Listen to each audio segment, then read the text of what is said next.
Buenas noches con todos los participantes. Les doy la bienvenida a este taller denominado Diseño de Canales con Máxima Eficiencia Hidráulica. Mi nombre es Wilson Romero Cuevas, soy ingeniero hidráulico de profesión y estoy a cargo de este taller. Les doy la cordial bienvenida en nombre de CERSA. Entonces vamos a desarrollar a lo largo de esta hora este taller.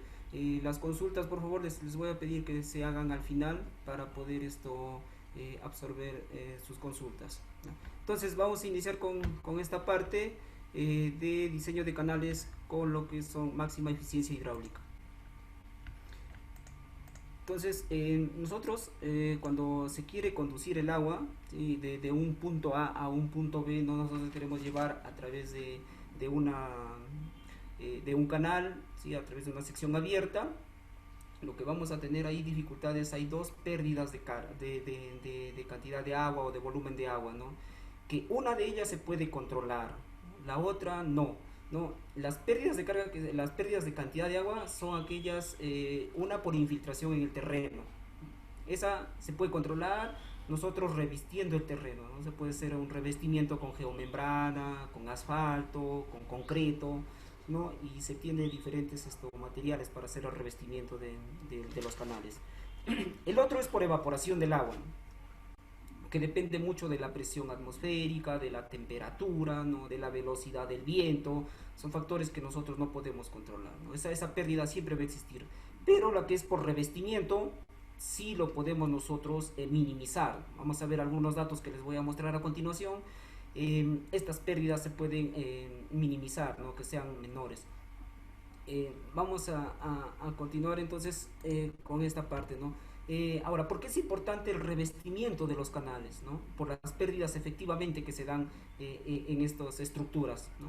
Si un canal sin revestir, ¿no? Las pérdidas son de aproximadamente 0.75 a 0.12 metros cúbicos de agua por metro cuadrado por día, ¿no? Esas son las pérdidas en promedio que se manejan en los canales, en estas estructuras sin revestimiento. Dependiendo del tipo de material, ¿no? Hay que ver también en qué tipo de material estamos, ¿no? Depende del tipo de suelo, pero está dentro de ese rango. Ahora, cuando nosotros ya realizamos el revestimiento de los canales, podemos reducir, hay que minimizar. Lógicamente que va a haber pérdidas, siempre va a haber pérdidas, ¿no? Pero ya son menores, ¿no? Se minimizan las pérdidas y son del orden ya de 0.06, ¿no? Al orden de 0.02 metros cúbicos de agua por metro cuadrado de área por día, ¿no? Entonces siempre va a haber estas pérdidas de agua, hay que tener en cuenta nosotros para canales grandes, ¿no? Para canales ya de dimensiones grandes, importantes volúmenes de agua que van a transportar. Esto es importante con esta consideración de este valor de pérdida de infiltración. ¿Para qué? Para los drenes, porque todo canal ya grande lleva uno o dos drenes, eso depende del perímetro mojado, ¿no? Hay que hacer el dimensionamiento de este perímetro mojado para ver si es necesario colocar uno o dos drenes y los diámetros de los drenes, ¿no? Entonces es importante determinar nosotros esta pérdida de agua que va a haber por infiltración en el subsuelo. Eh, ¿Por qué más es importante el revestimiento? Para controlar las velocidades, ¿no? En un canal sin revestimiento, nosotros tenemos que las velocidades son pequeñas, ¿no? Porque si tenemos velocidades grandes, va a haber erosión en el terreno, va a empezar a erosionar el terreno y va a profundizar. Entonces, lo que se tiene que hacer en un canal sin revestimiento es que la velocidad sea pequeña, ¿no? Pequeña. Tengo un manual, un libro de puro diseño de canales sin revestimiento, de los Estados Unidos. Tiene como 50 ejercicios prácticos de la realidad, diseño de canales sin revestimiento. Entonces, no sé si alguien desea y tiene mi correo, me puede escribir, yo le envío la bibliografía, el libro, no hay problema. Entonces, cuando ya nosotros revestimos, ¿sí? Cuando ya se hace el revestimiento del canal, las velocidades nosotros podemos aumentarlo, ¿no? Porque ya tenemos una mayor resistencia, podemos llegar a 1.5 y hasta 2.5 e incluso hasta 5 metros dependiendo del desnivel, dependiendo si es necesario construir una rápida, ¿no? Entonces podemos aumentar esas velocidades ya. Eso es la ventaja que se tiene de un canal revestido a el canal que no tiene revestimiento y que está construido en terreno natural, ¿no? Entonces las clasificaciones de los canales son algunas clasificaciones las que se ha colocado aquí. Vamos a ver nosotros la primera clasificación según su función. No les he colocado todas por esto del tiempo, que tenemos un poco tiempo. Entonces vamos a ver nosotros según su función la clasificación de los canales. La primera clasificación son canales para regadío, ¿no? Tenemos estos canales para regadío y o abastecimiento de agua, ¿no? Tenemos, por ejemplo, en nuestro país, aquí tenemos este canal muy conocido, el Chavimochi, ¿no? Que está en la Libertad. Es un canal de sección trapezoidal, ¿sí? Revestimiento con concreto y que nos permite, está diseñado con máxima eficiencia. También tenemos nosotros otro tipo para las centrales hidroeléctricas, ¿no? No solamente el canal es para uso agrícola, también es para centrales hidroeléctricas, abastecimiento de agua para uso potable, ¿no? Que, previo tratamiento, ¿no? Para centrales hidroeléctricas, por ejemplo, tenemos este canal aquí en el canal Iller, ¿sí? Del río Iller, que se deriva las aguas en la margen izquierda del río Iller, este es en Alemania. eh, es un canal muy bonito desde la parte de la arquitectura. Hay que tener en cuenta que los alemanes, los europeos en sí las obras lo diseñan con mucha arquitectura, ¿no? También tenemos nosotros canales en esta parte de los trasvases, ¿no? Los trasvases entre cuenca y cuenca, ¿no? Para poder pasar el agua de una cuenca a otra, ya sea se presenta estos casos, por ejemplo, cuando hay déficit, ¿no? Por ejemplo, en nuestro país, ¿no? La mayor cantidad de población está concentrada en la vertiente del Pacífico, pero es contradictorio porque la mayor cantidad de agua está en la vertiente del Atlántico. Entonces lo que se hace, en este caso por ejemplo, se hacen los trasvases, ¿no? Para poder compensar, ¿no? Tenemos ahí nosotros este trasvase, por ejemplo, que se tiene el Tajo Segura en España, ¿no? Es un trasvase que se hace más o menos de 10 a 12 kilómetros, es en España. Esa es la primera clasificación, no son todos, pero para hacerle un poco resumido, ¿no? Tenemos una segunda clasificación desde el punto de vista constructivo. Si vamos a ver aquí, la primera, que son los canales revestidos, ¿sí? Los canales ya sea con diferentes tipos de materiales de revestimiento, ¿no? A lo largo del diplomado pasado hemos visto nosotros los diferentes tipos de revestimiento, el sistema constructivo, el proceso de sellado de juntas, dónde debe ir ubicada la junta, ¿no? Para estos canales ya que tienen pues 30, 40 metros de perímetro mojado, ¿no? Entonces tenemos acá por ejemplo el revestimiento con concreto que se tiene acá con maquinaria. Es un canal esto de forma circular. Hay que tener en cuenta que el mejor comportamiento de un canal es una sección circular, ¿no? Ese es el mejor comportamiento. Las presiones son distribuidas uniformemente en todo el perímetro mojado, ¿no? Pero es complicada la construcción, ¿no? Es complicada porque necesitamos nosotros maquinaria especializada para realizar este revestimiento del canal, ¿no? Por eso es que se realiza, se opta por otras secciones que, por ejemplo, la sección trapezoidal, ¿no? Máxima eficiencia hidráulica en sección trapezoidal, máxima eficiencia hidráulica en sección rectangular, ¿no? Lo que sí siempre se tiene que, en lo posible, llegar a máxima eficiencia hidráulica, ¿no? Porque esto implica menores costos, ¿no? Menores costos, sobre todo menores costos, y transportar la mayor cantidad de agua con la menor energía específica posible, ¿no? Acá tenemos los tipos de revestimiento, son algunos tipos de revestimiento que se tienen, ¿no? Revestimiento de tierra compactada, ¿no? Básicamente, de hormigón, ya sea en masa, hormigón armado, asfalto, ¿no? Limos impermeables y algunas placas de hormigón, que este es un concreto prefabricado, ¿no? Se lleva ya la obra ya prefabricada y se sella, pues, ¿no? Tenemos los canales estructurales, que básicamente ya esto tiene que ver con el concreto, ¿no? Y el acero, ¿no? La combinación de los dos. En zonas específicas, ¿no? Por ejemplo, dependiendo del terreno, del comportamiento del terreno, tenemos un terreno muy, diríamos, con poca capacidad portante. Entonces no estamos nosotros convencidos de que va a resistir el empuje del agua, el empuje lateral del agua, ¿no? O incluso, por ejemplo, en la parte superior se puede colocar una tapa de concreto, si es que por allí, por ejemplo, tenemos una vía, ¿no? No sé, un ferrocarril, ¿no? O incluso otro canal puede ser, ¿no? Entonces ya son casos puntuales, ¿no? Eh, Ahora, en esta parte de la definición de los canales vamos a ver nosotros los elementos, ¿no? Algunos elementos, porque más adelante lo vamos a ir detallando esta parte de máxima eficiencia hidráulica, ¿no? Los elementos básicamente de un canal para una sección trapezoidal, hemos visto aquí, es lo mismo para una sección rectangular. Tenemos la parte inferior, que es la solera, esta parte de aquí que sería la base menor, digamos nosotros, porque se forma un trapecio al momento que empieza a fluir el agua dentro del canal, ¿sí? Se le denomina la solera del canal, ¿no?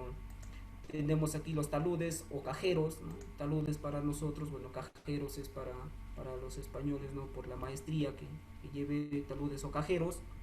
Eh, y acá tenemos la banqueta, que es esta parte de aquí, que está cerca al camino de servicio, ¿no? Diríamos para transitar el personal de limpieza, de mantenimiento que trabaja aquí en este tipo de estructuras, ¿no? Vamos a detallar cada uno de ellos a qué se refiere, ¿no? La solera, básicamente, ¿no? Constituye el fondo de la sección del canal, lo que se había indicado. Los taludes o cajeros, que son las partes laterales, ¿no? Hay que tener en cuenta que eso tiene una determinada pendiente. La pendiente en este tipo de estructuras en los canales es 1 en M, ¿no? 1 en vertical, M en la horizontal, y determinar esta pendiente M para ver el ángulo de inclinación, ¿no? Las banquetas, que es la parte lateral al camino, ¿no? Y la caja, que básicamente es la excavación dentro del terreno, ¿no? No necesariamente va a haber siempre excavación, en algunos casos va a haber terraplenes, o lo que lo conocemos en el Perú nosotros como rellenos, ¿no? Entonces acá tenemos algunos parámetros hidráulicos, ¿sí? En los canales tenemos los caudales, ¿sí? Los caudales, por ejemplo, el caudal del proyecto, ¿sí? Que es el caudal máximo que discurrirá por el canal en situaciones normales, ¿no? En condiciones normales. Para un tirante normal, diríamos nosotros, al momento de realizar el diseño del canal, realizamos para un tirante normal, ¿no? Entonces, luego tenemos un caudal máximo admisible, que ya ese nosotros lo conocemos como borde libre, ¿no? Borde libre. Esa cantidad de borde libre que vamos a ver que está sobredimensionado en la mayoría de estructuras de acá en nuestro país, está sobredimensionado, ¿no? Porque el ingeniero lo que coge, dice la tercera parte del tirante, y vamos a ver un poco más adelante que eso no se cumple, pues no está sobredimensionando la obra. El caudal mínimo, ¿no? Que es el caudal mínimo necesario para este correcto funcionamiento de esta estructura, ¿no? Son algunos de los caudales que se tienen, no son todos, pero bueno, hemos tratado de resumir para poder avanzar. Bueno, en cuanto a las velocidades, tenemos dos velocidades, una velocidad de sedimentación, ¿sí? Ya, o sea, tengo una velocidad mínima y una velocidad máxima, diría yo, dentro del canal. Ya, si está por debajo de esa velocidad mínima, el flujo me va a producir sedimentación, ¿no?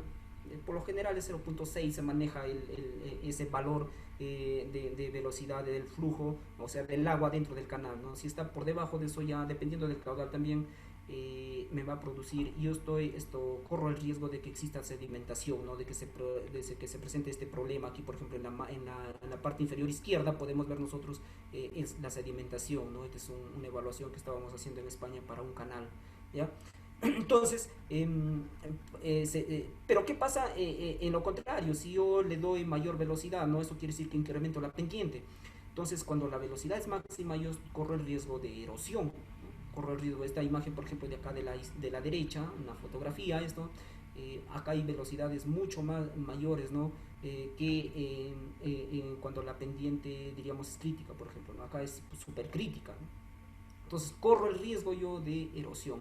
Eso se tiene que, al momento de realizar el diseño, estar dentro de los parámetros, ¿no? Dentro de 0.6 y bueno, 3, 4, 5 de acuerdo a la resistencia del concreto que se tenga. Más adelante les voy a mostrar una hoja de cálculo que tenemos para calcular velocidades, pendientes y caudales, ¿ya? También se puede hacer la corroboración con el flow, o también con latch canales, que es otro software menos sofisticado, pero también nos ayuda a realizar la corroboración del diseño de canales. Entonces, a ver, tenemos y algunas, por ejemplo, ya ingresamos a esta parte ya del perímetro mojado, el radio hidráulico, la profundidad hidráulica. vamos a detallar. Esto del perímetro mojado es todo el contorno. A ver, vamos a regresar a esta parte de acá. El perímetro mojado, creo que no hay ningún problema. El perímetro mojado, vamos a suponer que en esta imagen, ¿no? Esta es la sección del canal, de sección esto, trapezoidal, con un nivel de agua de 5 pies. Entonces, el perímetro mojado será la medición de toda esta parte que esté en contacto con la estructura, pues, ¿no? O sea, el perímetro tiene unidades de longitud, ¿no? Es el perímetro mojado. El área será toda esta área, pues, ¿no? Toda esta área, una sección transversal, el área de la sección transversal de este canal, ¿no? Entonces vamos a ver, ahí este sería el ancho de la solera, pues, ¿no? Esto sería el ancho de la solera. Estos datos los hemos sacado de los ejercicios, de los diseños de la maestría. Entonces, ahí tenemos esto del perímetro mojado, el radio hidráulico, ¿no? Este radio hidráulico que es el área, ¿sí? El área, lo que se les sabía, el área de la sección transversal entre el perímetro mojado, ¿no? A esa división lo conocemos como nosotros como radio hidráulico, ¿no? Al momento de dividir área entre perímetro tiene unidades de longitud, entonces el radio hidráulico va a tener unidades de longitud, ¿no? La profundidad hidráulica, que es el área entre el espejo de agua, ¿no? Vamos a ver, esta profundidad hidráulica, vamos a ver aquí, porque esto es muy importante al momento de calcular el número de Freud, ¿no? A ver aquí, la profundidad hidráulica aquí, ¿sí? Va a ser el área, todo el área que se tenía, esta parte de acá, el área de la sección transversal, entre este T, que es el espejo de agua, esta distancia, ¿sí? Entre esta distancia, este sería el valor de T, ¿no? Entonces, esa profundidad hidráulica ingresa al momento de calcular el número de flow, para ver frente a qué tipo de flujo estamos nosotros, ¿no? Estamos a un flujo supercrítico, crítico o subcrítico, ¿no? Entonces, importante determinar esta profundidad hidráulica. Y acá está el número de flow, ¿no? El número de flow que nos permite, es un número adimensional, ¿no? Que nos permite determinar frente a qué tipo de flujo estamos, ¿no? Hace una comparación entre las fuerzas inerciales en el numerador y las fuerzas de gravedad en el denominador, ¿no? El calado, que es la profundidad, ¿sí? Ahora, acá tenemos nosotros, porque en esta parte tenemos ya la sección, ¿sí? Una sección de un canal, de sección trapezoidal que tiene en esta parte de aquí. ¿No? Tenemos el calado, ¿sí? Que es la altura del agua desde la base del canal, ¿sí? Tenemos el área, que sería toda esta sección, ¿no? Este es un trapecio, el área del trapecio, nosotros sabemos que es la base mayor, que sería la parte del pelo de agua o el espejo de agua, ¿no? Más el ancho de solera, ¿sí? El área de un trapecio a base mayor más base menor entre 2 y todo por la altura, que sería por el tirante, ¿no? Entonces, de esa manera vamos a poder calcular nosotros el área de la sección hidráulica, ¿no? Y el resguardo o bordo libre, que lo llamamos nosotros acá en el, ¿no? Es un resguardo que es muy importante, ¿no? Para no poder no sobredimensionar la obra, ¿no? Porque hay que tener en cuenta que vamos a ver nosotros, hay criterios, 3 criterios, que ninguno de ellos es válido, eh, que se tiene en cuenta para realizar el dimensionamiento de los canales, ¿no? Estábamos viendo nosotros esto, conversando con un amigo que dicta en la Universidad de Chile, y comentaba, ¿no? Que hace tiempo eso ya no se utiliza el Y-tercios, pues, ¿no? Hace tiempo ya, ¿no? Entonces, pero acá lo seguimos, he visto varios proyectos que se sigue utilizando Y-tercios, ¿no? O sea, el tirante sobre 3 y ese es el resguardo, ¿no? Algún fundamento, no, nadie tiene un fundamento, ¿por qué? No, porque, bueno, así se han diseñado los anteriores canales. Pero vamos a ver entonces esa parte del resguardo en la parte final, ¿ya? Aquí, por ejemplo, tenemos nosotros cómo se hace el cálculo de los valores de la rugosidad, del rayo hidráulico, eso, ¿no? Cómo se calcula las velocidades dentro de un canal, ¿ya? Eso se hace en los laboratorios, ¿no? Se hacen experimentos en los laboratorios. Por ejemplo, acá, esta fotografía es un canal de pendiente variable, ¿no? Que en el año 2011, en la Universidad de Chile, hicimos ese experimento para ver nosotros cómo varía la velocidad, cómo aumenta o disminuye de acuerdo a la pendiente que se tiene en el canal, ¿ya? Entonces, de ahí salen esos valores para nosotros aplicarlo en la fórmula de Manning, ¿no? Aumenta la pendiente, aumenta la velocidad, pues, ¿no? Y disminuye el tirante, ¿no? ¿Dónde se hace eso? Eso parten de estos laboratorios, ¿no? En la Universidad, pues, de Chile está muy equipada, ¿no? En cuanto a hidráulica. Entonces, vamos a ver nosotros a continuación ya esta parte de, de las secciones, el área, el perímetro, para cada uno, para cada tipo de sección, ¿no?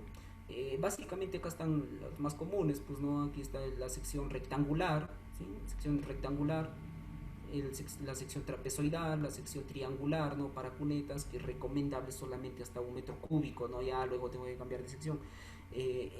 Acá tenemos la sección esto circular. Ojo, acá hay que tener en cuenta, ¿ya? Estas fórmulas de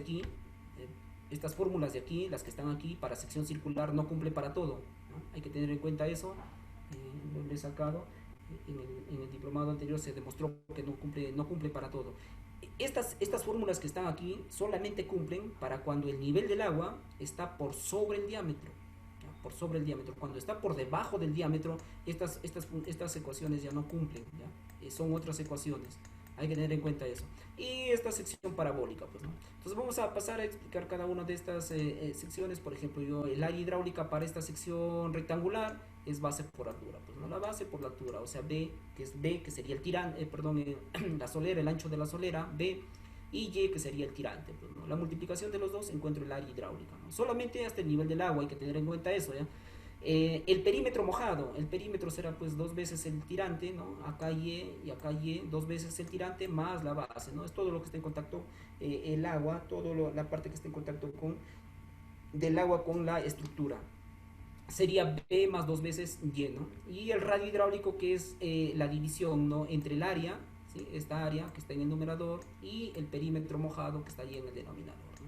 ¿Qué más tenemos aquí? El espejo de agua, ¿no? El espejo de agua, que sería T. Acá para esta sección rectangular coincide, pues, ¿no?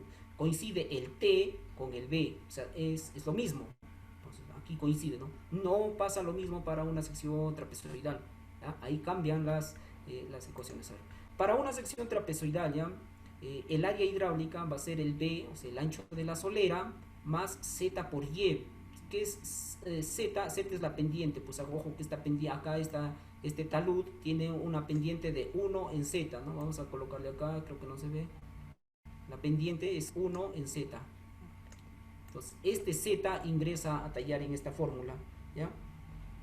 Ahora, vamos a ver nosotros aquí en el perímetro mojado, ¿sí? Esta parte del perímetro mojado, igual tengo que yo sumar esta parte, ¿no? Hay que sumar esta parte más esta parte, ¿no? Vamos a sumar las tres, ¿no? El perímetro mojado. Y el radio hidráulico, que sería el área entre el perímetro mojado, pues, ¿no? La división es lo mismo, ¿no? Y el espejo de agua habría que sumar este T, que sería B más 2 veces Z por Y, ¿no? Entonces ahí tenemos este T. Algo similar, ¿no? Es para ya la sección triangular y la sección semicircular, la sección parabólica. No son las mismas, el mismo criterio, pero bueno, las fórmulas van variando de acuerdo al tipo de sección. Vamos a borrar esta parte para poder esto continuar, ¿no? Acá tenemos ya nosotros, entonces hay que determinar nosotros, a continuación vamos a proceder a calcular cuál es la sección de máxima eficiencia hidráulica.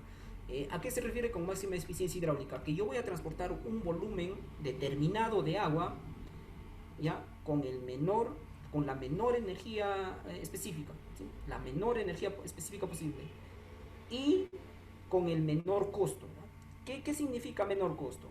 Menor volumen de excavación en el terreno, menor volumen de concreto, ya sea de concreto o asfalto, en el revestimiento. Entonces, eso es máxima eficiencia hidráulica. O sea, hay que aminorar costos. Entonces, realizando la comparación, ¿sí?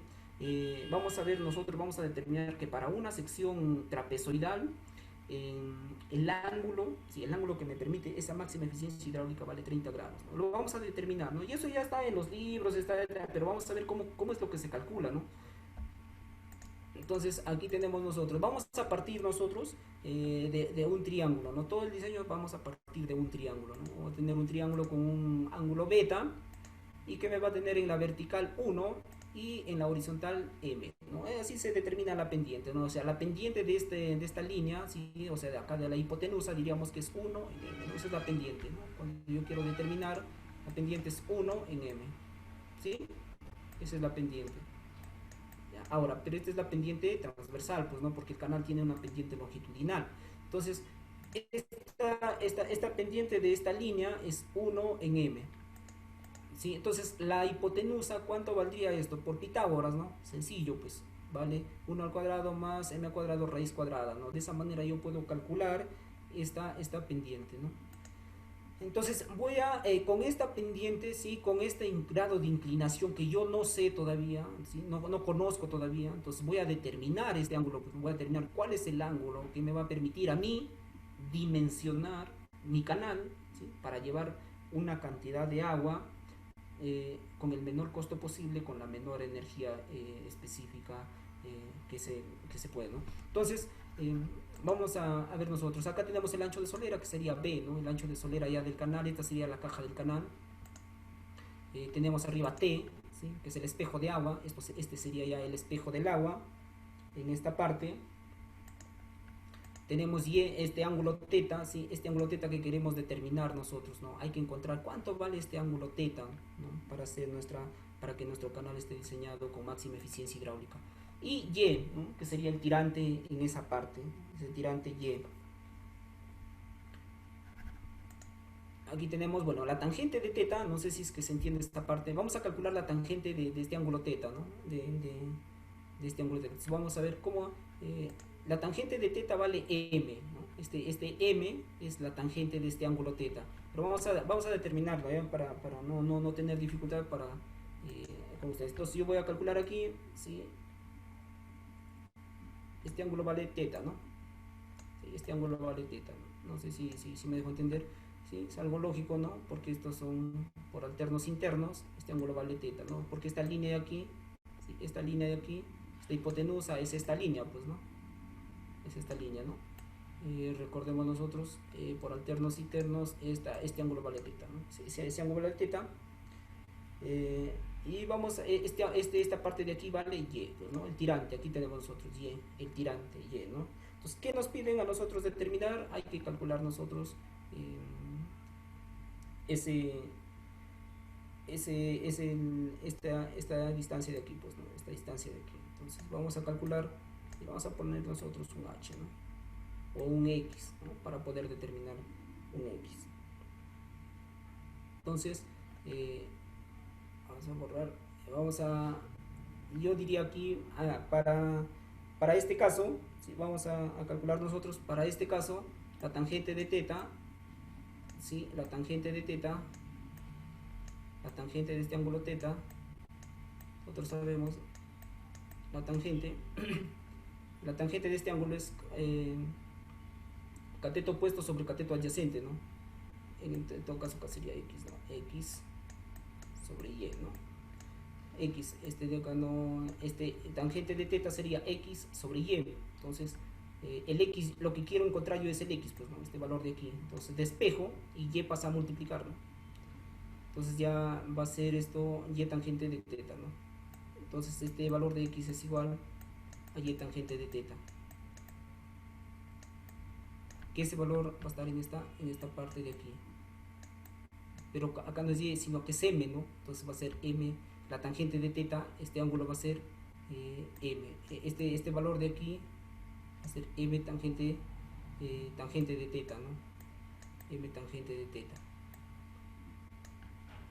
Entonces, algo así, de forma similar, vamos a calcular esto, la secante, ¿sí? ¿Cómo calculamos la secante? Porque hay que determinar esta longitud de aquí.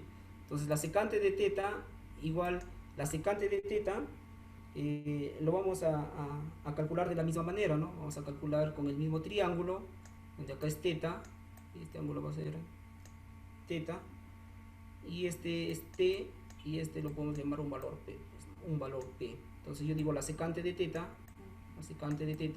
esta secante de este valor teta, la secante nosotros sabemos que es la hipotenusa sobre el cateto adyacente, ¿no? La hipotenusa para este caso P sobre el cateto adyacente aquí, este cateto adyacente sería Y, pues, ¿no? Y. Entonces, ¿qué quiero calcular yo? Yo quiero calcular esta longitud, ¿no? Esta longitud, que sería esta longitud, ¿no? Y que es lo mismo que esta longitud, ¿no? Hay que tener en cuenta eso, ¿no? Es lo mismo. Entonces, vamos a pasar nada más, pues, ¿no? Vamos a calcular, voy a despejar esta P, este P, que sería P igual Y secante de teta, ¿no? Solamente Y pasa a multiplicar, ¿no? La secante de teta. Entonces ya tengo este valor, ¿no? Este valor de P, aquí, ya tengo este valor. Entonces ese valor es el mismo que está aquí en esta parte o que está aquí, pues, ¿no? Vamos a borrar esta parte y entonces eso sería y secante de teta. Ahí está este valor de y secante de teta.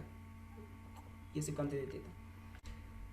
¿Qué más tendríamos que hay que determinar este valor de aquí? ¿Sí? Porque ya lo tengo, ¿no? Aquí ya tengo, por ejemplo, para el perímetro mojado tengo y secante de teta más b más y secante de teta. No hay ningún problema ahí. ¿Qué más necesito? Necesito este valor de aquí, de estos valores de aquí, pues, ¿no? Aquí hay que determinar cuánto vale esta longitud. ¿Por qué? Porque aquí, de aquí para aquí vale lo mismo, ¿no? Es lo mismo. Entonces, calculando esta longitud es lo mismo. Y esta parte del centro aquí sería b, pues, ¿no? Es la solera del canal. Entonces, ¿qué tenemos que hacer ahí? Vamos a calcular otro triángulo, ¿no? Otro triángulo, realizamos otro triángulo, ¿no? Este triángulo que está aquí en esta parte, acá es teta, ¿no? Este ángulo es teta. ¿Qué más tenemos? Tenemos el valor y, ¿no? Este valor y a este valor yo lo puedo llamar un x, pues, ¿no? Un x. Entonces, ¿yo qué digo aquí? Yo calculo la tangente de este ángulo teta, pues, ¿no? La tangente del ángulo teta, la tangente de este ángulo teta, ¿no? Y la tangente, yo sé, por definición, la tangente que es cateto opuesto sobre cateto adyacente, ¿no? O sea, sería x sobre y. Entonces, de aquí, ¿qué despejo? Voy a despejar x, pues, ¿no? Despejando x, o sea, este valor de x, ¿cuánto vale? Este valor de x valía y tangente de teta, que es lo mismo que este valor de aquí, pues, ¿no? Este valor de aquí va a ser y tangente de teta. Vamos a borrar, no sé si estamos claros, pero ese valor es y tangente de teta, ¿no? Creo que hasta ahí estamos claros, ¿no? Bueno, vamos a calcular el pelo del agua. El pelo del agua, que sería el espejo de agua, este valor de t es y tangente de teta más b. No sé si es que estoy, porque este valor de aquí también es y tangente de teta, ¿ya? Entonces, el valor del pelo del agua de t, este valor de t es b, el ancho b que va a ser en el centro, más 2 veces y tangente de teta, ¿no? 2 veces y tangente de teta. Luego calculamos el área de la sección mojada, pues, ¿no? El área de la sección mojada, que sería t más b entre 2 y por la altura, pero la altura es y, ¿no? Entonces, de esa manera, o sea, el área de la sección mojada, que es b, este valor b, más t, que es el pelo del agua, entre 2 y por la altura, ¿no? Por la altura. Ya lo tendríamos nosotros ahí calculados esa área de la sección mojada. Entonces, ahora lo que vamos a hacer es, vamos a tratar de reemplazar, pues, ¿no? Porque tenemos este valor de t, ¿no? El valor de t lo calculamos aquí, este valor de t es conocido, lo vamos a introducir en esta parte de aquí, ¿no? Solamente es reemplazar. Entonces nos quedaría ya agrupando, nos va a quedar aquí el área va a ser igual a b, que sería este b en la parte inicial, más t, pero t, ¿cuál es? T es todo este término, pues, ¿no? B más 2 veces y tangente de teta sobre 2, ¿no? Y todo eso está multiplicado por y, ¿no? Entonces vamos operando ya, ¿sí? Realizando las operaciones, nos va a quedar de la siguiente manera, ¿no? El área va a ser b por y, o sea, el ancho de la solera por el tirante, más y al cuadrado, ¿sí? Por el tirante al cuadrado y por la tangente de teta, ¿no? ¿De dónde sale? De todo el desarrollo de esta expresión, ¿no? Entonces, esa expresión lo vamos a denominar expresión 1, ¿no? Ahora vamos a calcular nosotros el perímetro mojado, ¿no? El perímetro mojado, que básicamente sería esta parte, la sumatoria de los laterales, ¿no? De la parte lateral más la ancho de la solera, ¿no? Entonces calculamos el perímetro mojado, y el perímetro mojado va a ser b, ¿sí? Esta parte b, más 2 veces y secante de teta, ¿no? 2 veces y secante de teta, que sería esta parte, ¿no? Porque aquí este es y secante de teta, y esta parte también es y secante de teta. Entonces, el perímetro mojado, 2 veces y secante de teta más el b. Ok, hasta ahí no hay ningún problema, ¿no? Entonces, pero ojo, hay que tener en cuenta nosotros sí algunos datos aquí, que es secante de teta es este término, ¿sí? Y la tangente de teta es este término, ¿no? Que tener, para colocarlo todo en función de m, pues, ¿no? De la pendiente, de esta pendiente. Hay que colocar todo en función de esta pendiente, pues, que es lo que se quiere calcular, esta pendiente. Nosotros tenemos que calcular esto para ver cuánto vale este ángulo para máxima eficiencia hidráulica. Entonces vamos a borrar esta parte de aquí y vamos a continuar. Si a esa lo vamos a llevar a ecuación 2, entonces de acá despejando, ¿sí? Lo único que vamos a hacer es despejar b, ¿no? B, ¿sí? El ancho de la solera, que sería la pendiente menos 2 veces y secante de teta, ¿no? Entonces, reemplazando, ojo, hay que tener en cuenta que la secante de teta, ¿sí? Lo único que hemos hecho aquí es la secante de teta, reemplazar por 1 más m cuadrada, raíz cuadrada de 1 más m cuadrado, que está en esta parte de aquí. no sé si me estoy dejando entender, este término de aquí, secante de teta, es este término, ¿no? Este término que lo hemos colocado en esta parte, ¿no? Todo para colocarle en función de, de m, ¿ya?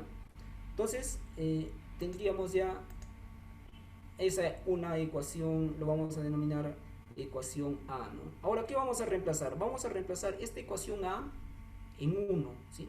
Esta ecuación A, la ecuación A en la ecuación 1, ¿no? Vamos a para calcular el área, pues, ¿no? Para calcular el área. Ahora reemplazamos entonces la ecuación A en 1. ¿Ya? Entonces reemplazando, ¿sí? Reemplazando esta ecuación, ¿sí? Esta ecuación A donde aparece B, ¿sí? Donde aparece B aquí, reemplazaré todo este término, pues, ¿no? Todo este término que está multiplicado por Y. Ver, vamos a ver aquí, no sé si es que se nota, ¿no? Todo este término, ¿ya? Todo este término B es lo de aquí, ¿no? Esta parte de aquí, todo esto de aquí, ¿no? Y está multiplicado por Y. Y eso es lo que hemos hecho aquí, en esta parte de aquí. Lo que he hecho. Más y cuadrado tangente de teta, pues, ¿no? Más y cuadrado tangente de teta. Ese es el área, ¿no?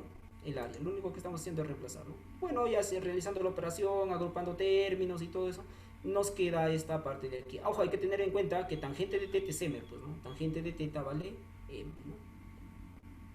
Entonces aquí tenemos el área. Sí, el área ya, que es el perímetro mojado por el tirante, menos 2 veces el tirante al cuadrado por la raíz cuadrada de 1 más la pendiente lateral al cuadrado más tirante al cuadrado por la pendiente, ¿no? Por la pendiente. Entonces, vamos a continuar en esa ecuación nosotros lo vamos a llamar una ecuación B. Entonces, ¿qué tenemos que hacer nosotros? Tenemos que minimizar esta expresión, tenemos que sea mínima, pues, ¿no? O sea, para tener nosotros la mínima área, ¿no? Eso está relacionado con el mínimo perímetro. Si existe el mínimo perímetro, va a existir la mínima rozamiento del fluido con las paredes del conducto, del canal, ¿no? Mínimas pérdidas, pues, ¿no? Entonces hay que minimizar esa expresión. Entonces, al momento de realizar esta expresión, hay que derivar, pues, ¿no? ¿Cómo minimizamos nosotros? Derivando, pues, ¿no? Hay que derivar respecto al tirante, ¿no? Ya que m va a ser una constante. Entonces, esta expresión que hemos calculado nosotros, lo que vamos a proceder a continuación es vamos a derivar, ¿no? Lo vamos a derivar. ¿Y lo vamos a derivar respecto de quién? Respecto del tirante, pues, ¿no? Respecto del tirante. Entonces, derivando cada uno de los términos respecto del tirante, bueno, aquí hay que aplicar la derivada para un producto, ¿no? Se aplica la derivada. Nos va a quedar ya esta parte, ¿no? Pero aquí hay que tener en cuenta, ¿no? Hay que tener en cuenta que dos términos son cero, ¿no? ¿Por qué? Porque la derivada de una constante por definición nosotros sabemos que es cero, ¿no? ¿Y quiénes son eso? El área y el perímetro mojado son constantes, ¿no? El área y el perímetro mojado van a ser constantes. Entonces esas derivadas nos va a nosotros arrojar un valor de cero. Entonces, ¿frente a qué nos vamos a quedar? A que el perímetro mojado, nada más aquí vamos a ver, porque esta derivada de aquí, hay que tener en cuenta de aquí, esta derivada de aquí, es el perímetro mojado, pues, ¿no? Es el perímetro mojado, es lo que nos queda, ¿no? Entonces, y esta parte de aquí lo vamos a pasar con un signo cambiado, ya se hace positivo, ¿no? Nos queda 4 veces el tirante por la raíz cuadrada de 1 más m cuadrado menos 2 veces y por m, ¿no? Derivando. Vamos a ver esto. Entonces, vamos a pasar a la siguiente diapositiva, ¿sí? Entonces, como no hay restricciones, ¿sí? No hay restricciones, nosotros no tenemos restricciones de ese ángulo. Ojo, porque hay restricciones en algunos casos. Por ejemplo, en el diplomado pasado hicimos nosotros una máxima eficiencia hidráulica, pero no para un canal revestido, sino para un canal con material arcilloso. Ahí el ángulo, ahí tenemos que calcular el ángulo de reposo del material, ¿ya? Pero aquí no, acá nosotros no tenemos restricciones con ese ángulo, ¿no? ¿Por qué? Porque va a ser de concreto.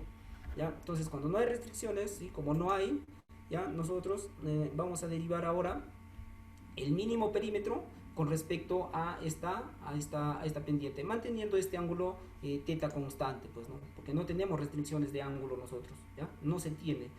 Caso contrario, diferente fuera si tuviéramos restricciones, ¿no? Por ejemplo, el ángulo de reposo de determinado material es tanto, ahí estamos restringidos, ¿no? No lo podemos dar más porque ya no estaríamos dimensionando bien.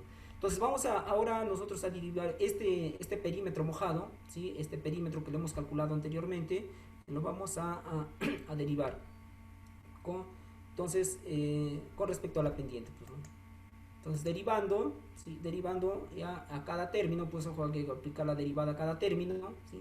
Vamos a aplicar a cada uno de los términos. Entonces nos va a quedar esta parte de aquí, ¿no? Aquí se aplica, bueno, ese es ya análisis matemático, se aplica la derivada y nos va a quedar este término, pues, ¿no? Este término, donde derivando el perímetro con respecto a la pendiente nos va a ser una constante, ese es 0, y nos queda solamente esta parte, sí, nos va a quedar solamente esta parte, ¿no? Solamente esta parte nos quedaría, porque un ratito quiero borrar esto. Nos quedaríamos frente a ese término, ¿no? Que 4 veces y por m entre este término es igual a 2 veces y, ¿no? Bueno, de ahí nada más le damos forma, ¿sí? Hay que darle forma, hay que simplificar, acá simplificamos el y, bueno, eso es parte algebraica ya. Nos queda este término, porque aquí es 1, pasa a multiplicar, entonces ya esto es álgebra operativa, ¿sí? Vamos a pasar al cuadrado, o sea, todo lo que es álgebra, nos queda este término, m cuadrado igual a 1/3, y bueno, m es igual a 1 sobre raíz de 3, ¿no? Entonces hemos calculado nosotros el ángulo, ¿no? Se ha calculado el ángulo. ¿Cuánto vale? 30 grados, ¿no? Entonces ustedes esto lo van a poder ubicar en cualquier libro, ¿sí? En cualquier libro de hidráulica, máxima eficiencia hidráulica, diseño de canales, máxima eficiencia hidráulica, y les va a arrojar un ángulo de 30 grados. Ojo, hay que tener en cuenta aquí una cosa, ¿ya? Al momento que ustedes van a ir a revisar el libro, dependiendo de la bibliografía. A ver, vamos a ver. ¿Ya? Ojo que hemos hecho nuestro canal para sección trapezoidal. Y hemos calculado este ángulo, ¿ya? Este ángulo teta, este ángulo de acá, el ángulo teta. Hay que tener cuidado. Este ángulo teta nos va a salir 30.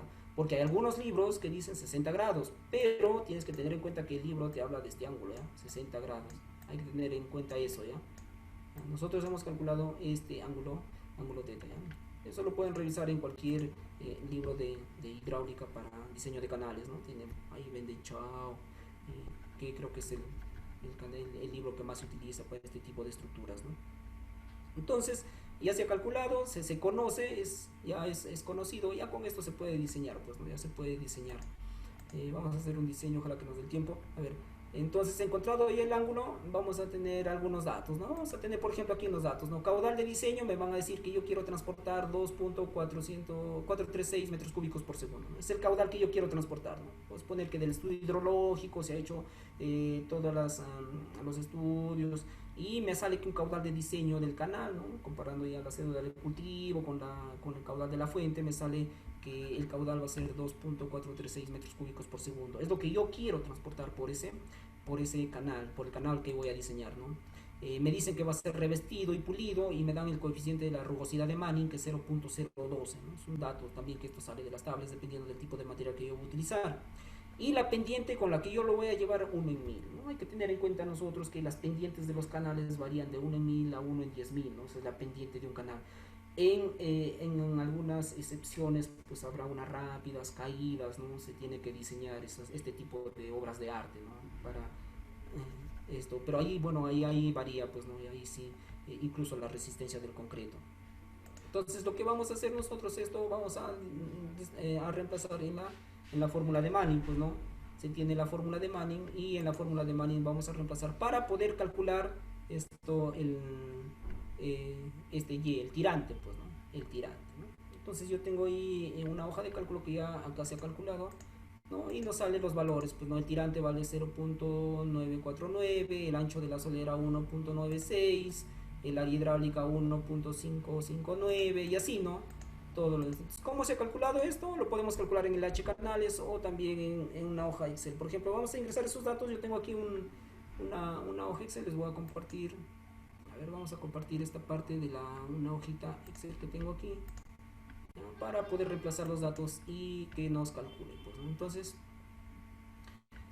a ver, nos decían, si acá vamos a reemplazar el caudal, acá vamos a reemplazar el N, la rugosidad de Manning, máxima eficiencia hidráulica, y aquí vamos a reemplazar nosotros la pendiente, pues, ¿no? La pendiente, y todo ya, bueno, la hojita está programada para hacer esto,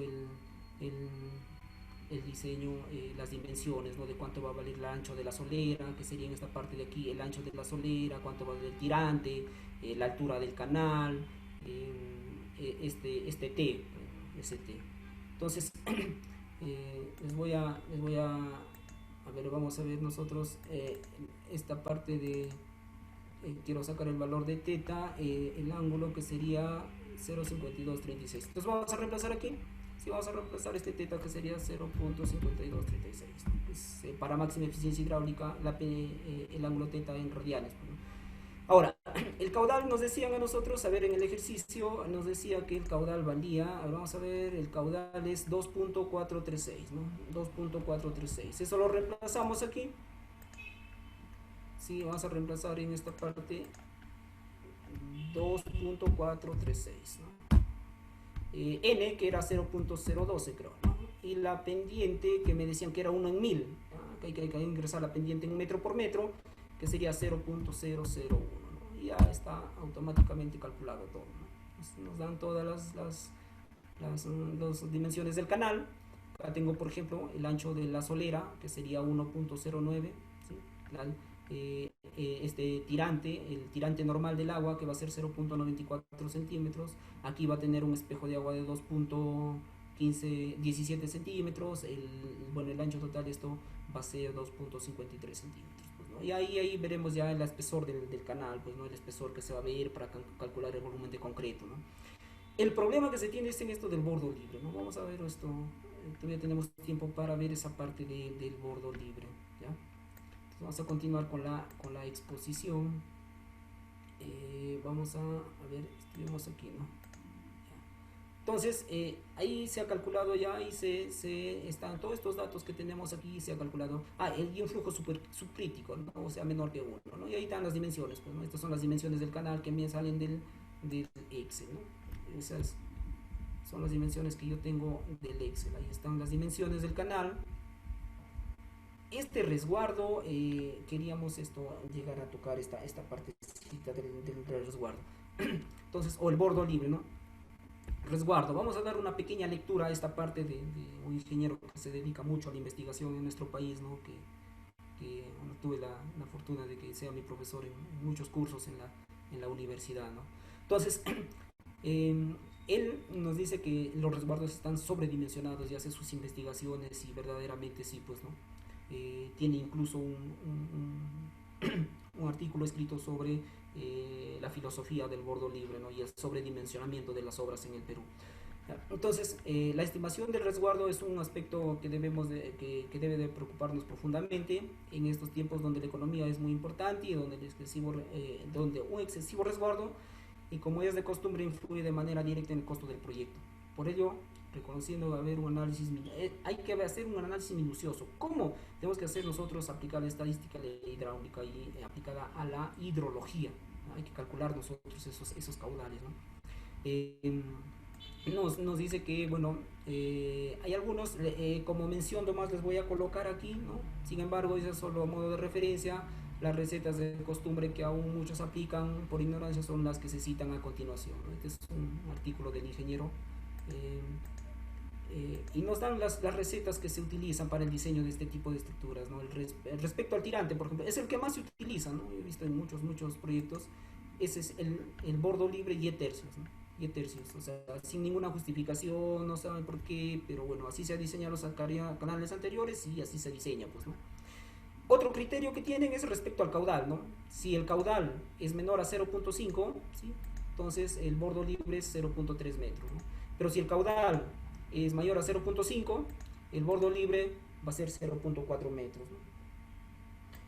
Ahora ya vamos a ver otro con respecto a la solera, ¿no? Si la solera es menor a 0.8, el bordo libre es 0.4 metros, ¿no? Son criterios que se toman, pues, y si el ancho de la solera está entre 0.8 y 1.5, el bordo libre es 0.4, 0.5, perdón. Y si este ancho de solera está entre 3 y 20, ¿no? Se da un metro, un bordo libre. Entonces, ninguno de ellos es válido, ¿no? Ninguno de ellos es válido. Justo conversábamos con un ingeniero que tuve la oportunidad de cuando estuve en Chile, y me dice, bueno, esos criterios ya hace muchos años que no se utilizan allá, pues no se utilizaban, ¿no? Incluso yo fui en 2011, ¿no? Ya no se utilizaban estos criterios. Se tiene que justificar la longitud. Todos estos están sobredimensionados, todos, ¿ya? Sin excepción. Entonces, ¿por qué? Porque el bordo libre, la función que cumple son para algunos eventos extremos que puede pasar, ¿no? Porque todo está controlado en el canal. Entonces, que puede ser, por ejemplo, una lluvia max, ¿sí? Una lluvia que no se estuvo proyectado pero que sucede, ¿no? Y entonces por efecto de la escorrentía puede ingresar el agua al canal, ¿no? Para eso está el bordo libre. Otro que puede haber una avenida máxima, bueno, no hay un control en la, en la boca toma o en la captación y ingresa pues el agua, ¿no? Entonces, para esos, pero esos efectos, si uno analiza, una lluvia máxima pues se presenta cuando en épocas de bueno, en la sierra peruana, por ejemplo, noviembre, diciembre, enero, febrero, en época de lluvia. Y en esa época, por lógica, el canal no está funcionando, pues no, por lógica, porque ya tienen ellos esto regadío pues de forma natural, ¿no? Entonces no tiene justificación esto del bordo libre. Yo tengo un documento, un artículo del ingeniero escrito sobre, es muy, muy importante sobre este bordo libre y cómo se debe de calcular el bordo libre, ¿no? Cómo se debe calcular sin sobredimensionarlo. A ver, ¿qué más tendríamos aquí? Bueno, el resguardo, como les decía, se tiene que justificar técnicamente, técnica y científicamente, ¿no? En alguna bibliografía que hemos utilizado nosotros para realizar esta parte, este taller, básicamente son la hidráulica de canales de Benelchao, ¿no? Que se utiliza. Bueno, ahora sí, hemos concluido en esta parte de diseño de canales. Hemos encontrado que el ángulo vale 30 grados solo para la sección trapezoidal, porque para sección rectangular son otras dimensiones, no hay que hacer la misma evaluación, ¿no? Para sección triangular, ¿no? Para máximas eficiencias hidráulicas para cada una de las secciones. Bueno, ahora les vamos a presentar lo que nosotros tenemos planificado ya a partir del 29 desarrollar durante este diplomado que inicia, es un segundo ya en este año, se dictó anteriormente. Bueno, se dictan 10 módulos, ¿no? Uno de ellos, por ejemplo, es hidrología, ¿no? Donde nosotros acabemos todo el ciclo hidrológico.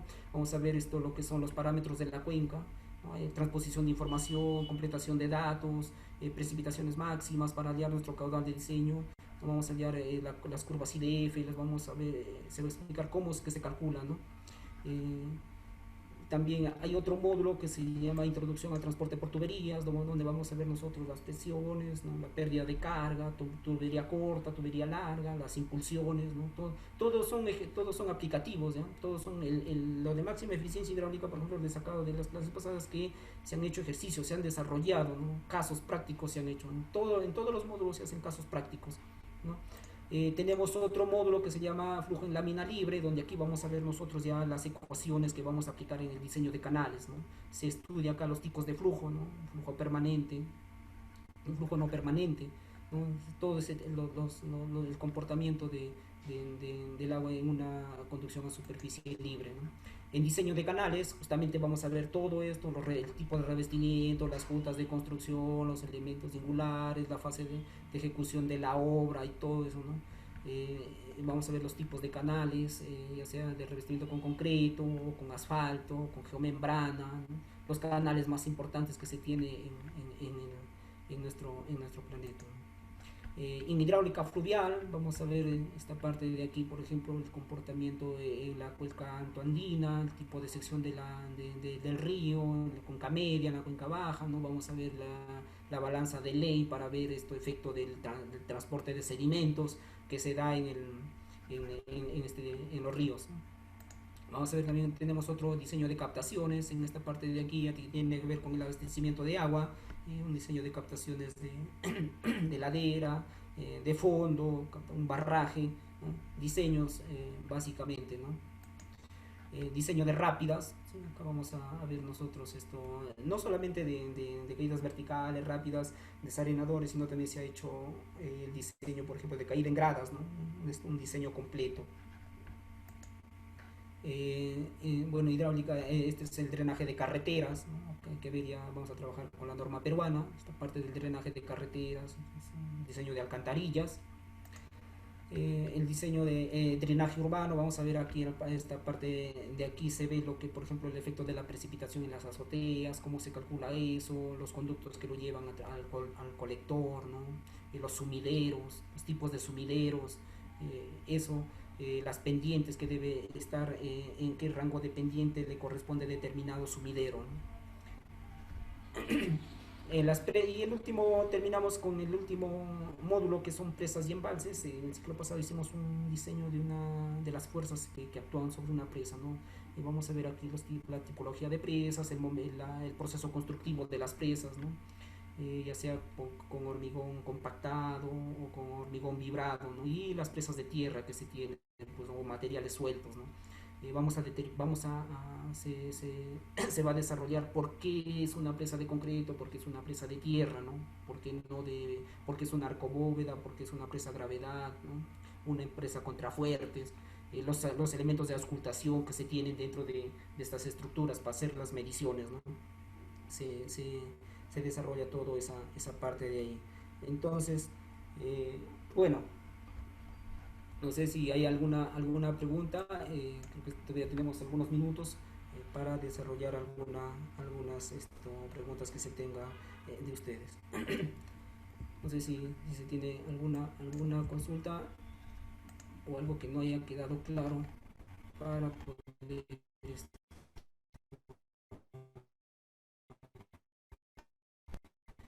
conversar en estos minutos que nos quedan. No ha sido casi exacto hacerlo en el límite de tiempo que nos da, ¿no? Entonces no, estaría todo claro, ¿no? A ver.